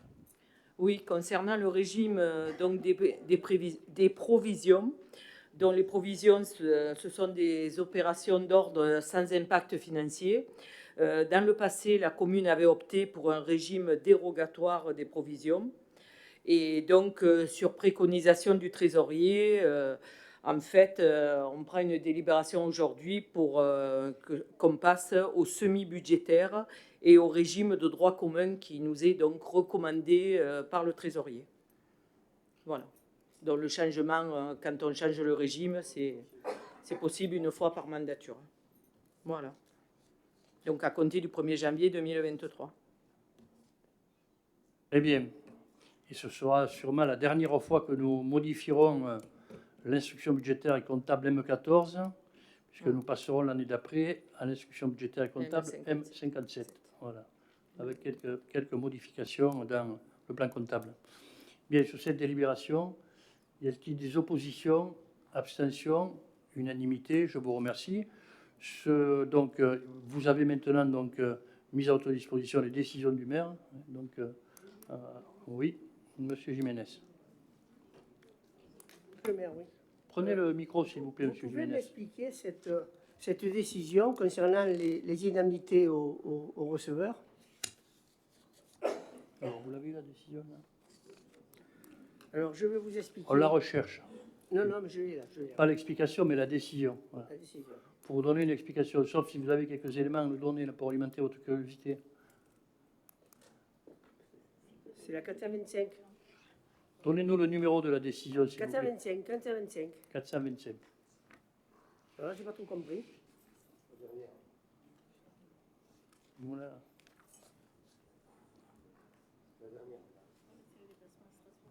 Quoi?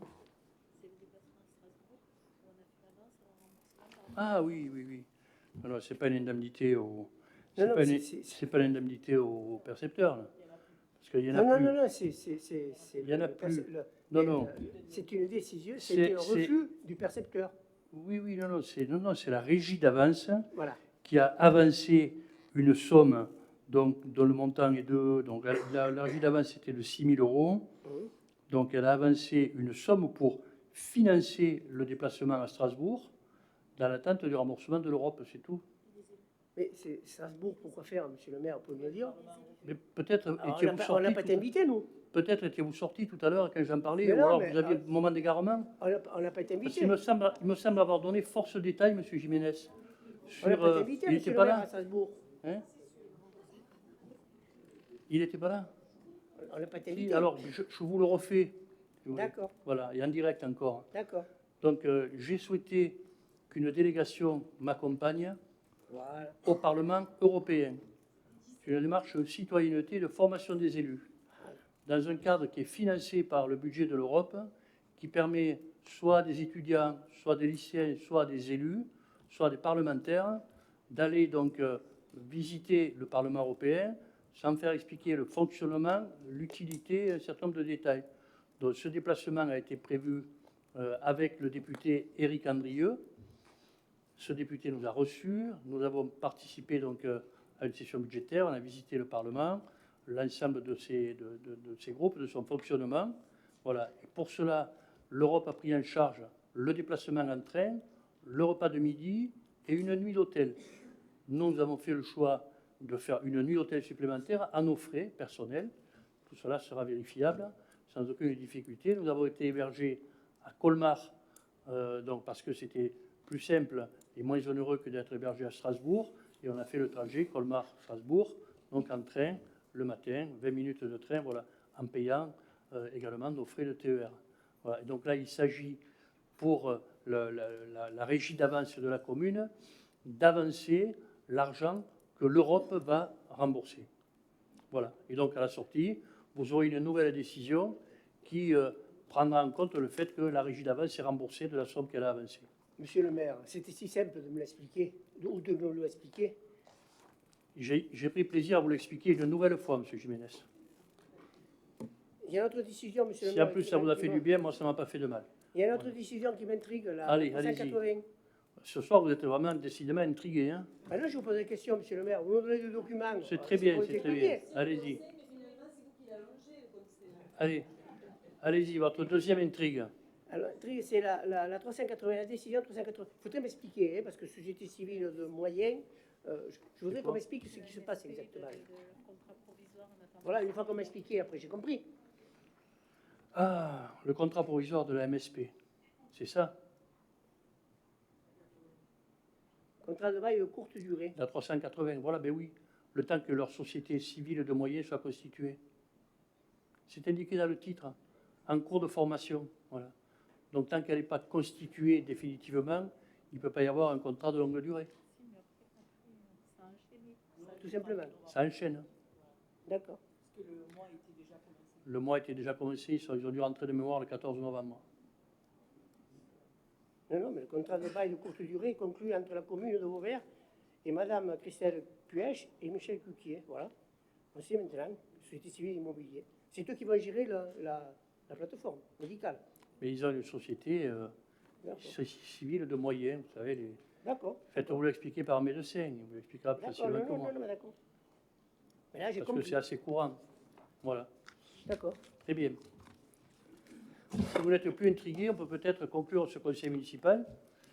Et vous souhaitez de bonnes fêtes de fin d'année. Merci, monsieur. Profitez bien de ces moments, comme vous le souhaitez, en famille, entre amis, pour bien terminer cette année qui aura quand même été une année pour nous, pour notre pays, bien particulière.